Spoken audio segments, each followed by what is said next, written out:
اگر پیٹ بھر کے کھلائے گا تو پھر فرمایا کہ اس کو رسول اللہ فرمایا کہ میرے ہاتھ سے حوض کوثر سے پانی پیے گا کبھی پیاس نہیں ہوگی. دونوں فضیلتیں حدیث شریف میں آتی ہیں. اسلام میں اس عمل کی حوصلہ افزائی ہے کہ آپ دوستوں کو یا ان کو افطار کرائیں، لیکن بس اس میں یہ خیال رکھا جائے کہ نماز ضائع نہ ہو. اس لیے اس دفعہ ایک دوست نے ہال میں رکھی تو میں نے اس کو منع کیا. میں تو چلا گیا، میں نکل آیا. میں نے کہا کہ آپ نے اندر ہال میں نہیں رکھنی، آپ یا تو مسجد کے قریب کو ٹینٹ لگاؤ، وہاں کر کے پھر مسجد چلیں، کھانا بعد میں کھا لیں. اللہ میں نے کہا میری بھی جگہ حاضر ہے، یہاں کرا دو.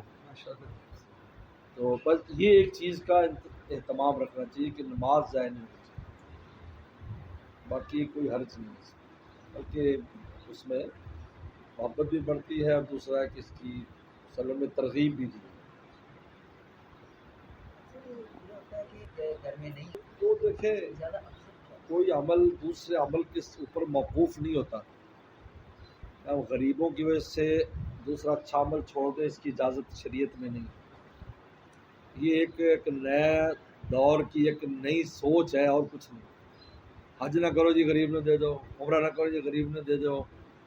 حج کے اپنا فضائل ہے، غریب کو دینے کے اپنے فضائل ہیں، اس سے کوئی اٹیچ نہیں کیا جائے. اور ایک عجیب بات ہے، حج عمرے پر جانے والے ہی غریبوں کو دیتے ہیں. وہ نہیں جاتے، وہ دیتے بھی نہیں ہیں، باتیں کریں گے. اب عملاً بتا رہا ہوں، عملاً بتا رہا ہوں، وہ غریبوں کو دیتے بھی وہی ہیں جو خدا ترسی ہوگی نا. تو خدا ترسی نیک آدمی بھی ہوتی ہے. ایسا نہیں ہے حاجی صاحب حج پہ جاتے اور غریب کو نہ دیتے ہو. حاجیوں کے ہی دسترخوان لگے ہوتے جو چل رہے ہیں. یہ جو مسٹر سبان ہے 1 روپیہ خرچ نہیں کرتے، میں بڑے قریب سے جانتا ہوں. لیکن ایک ہوا اڑا دی، یہ کام نہ کرو، یہ وہ بھی نہیں کرنا، یہ بھی نہیں کرنا. تو شریعت نے کسی ایک کو دوسرے پر موقوف نہیں کیا اور تقابل نہیں رکھا، یا نماز افضل ہے یا روزہ افضل ہے. نہیں بھائی، نماز اپنی جگہ ہے، روزہ اپنی جگہ. تو یہ عمل اپنی جگہ ہے کہ دوستوں کو بلائیں، غریب کی امداد کے لیے اپنی جگہ ہے.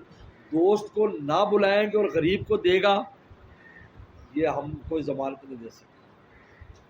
دوستوں کو چلو بلا لیا لیکن غریب کو بھی نہیں دیا، وہ ایک عمل سے بھی اس سے محروم ہو گیا، اس سے محروم. تو شریعت نے اس لیے ایسا نہیں ہے. غریبوں پر الحمدللہ لوگ خرچ کرتے ہیں، ان کے لیے اس کا انتظام کرتے ہیں اگر لوگوں کے سامنے آ جائے. میرا خیال ہے کہ ایسا شاید ہی کوئی آدمی ہوگا جس کے علم میں آ جائے کہ اس کو ضرورت ہے اور وہ دیتا نہ ہو. میرے علم میں نہیں ہے. البتہ کہ اگر سامنے کوئی سفید پوش ہے، اظہار نہیں کرتا، پتہ نہ ہو تو الگ بات ہے. لیکن یہ کہ یہ الگ ہے وہ الگ ہے، لہٰذا ہمیں دونوں طرف ہی کرنا چاہیے. کیونکہ دوست احباب کو حدیث شریف میں آتا ہے جب تمہیں کوئی دعوت دے تو اس کی دعوت میں جاؤ. اب حضور صلی اللہ علیہ وسلم کو دعوت میں صحابہ کرام علیہ وسلم جا رہے ہیں. اب ہم یہ تو نہیں کہ وسلم محتاج تھے ان کی روٹی کھانے کے، لیکن آپ جا رہے ہیں دعوت اور حکم دے رہے دعوت قبول کرو. میں اگر غلام بھی دعوت دے تو قبول کرو. اب ہم یہ کہیں کہ وسلم یہ مستحقوں کو کھلاؤ، غیر مستحق کو نہ کھلاؤ. حضور صلی اللہ علیہ وسلم کو تو صدقہ خراب لگتی بھی نہیں تھی، ان پر تو صافی مال خرچ کرنا ہوگا نا، اور صافی مال خرچ کرنا آسان نہیں ہے. تو آپ جا رہے ہیں اور صحابہ اکرام 50 40 ساتھ جا رہے کہہ بھی دیتے دیکھو بھائی ہمارے ساتھ اتنے ساتھی بھی آ جائیں گے. میں کوئی بات نہیں. یہ شریعت مطالعہ کا ہر حکم اپنی اپنی جگہ پر ہے، ہمیں اس جگہ پر اس کو پورا کرنے کی ضرورت ہے. اور غریبوں کو بھی دیں، ایسی جگہ ڈھونڈ کر ان کو پہنچائیں. باقی دوستوں کو بھی بلائیں، عزیزوں کو بلائیں، کیونکہ شریعت مطالعہ چاہتی ہے کہ ہمارے معاشرے میں باہمی محبت قائم رہے. میں حقیقت کہتا ہوں، آدھی دنیا سے زیادہ میں سفر کیے میں نے. پوری دنیا میں صرف مسلمان وہ ہیں جن کا آپس میں ربط ہے، نہ کسی کا کوئی ربط نہیں.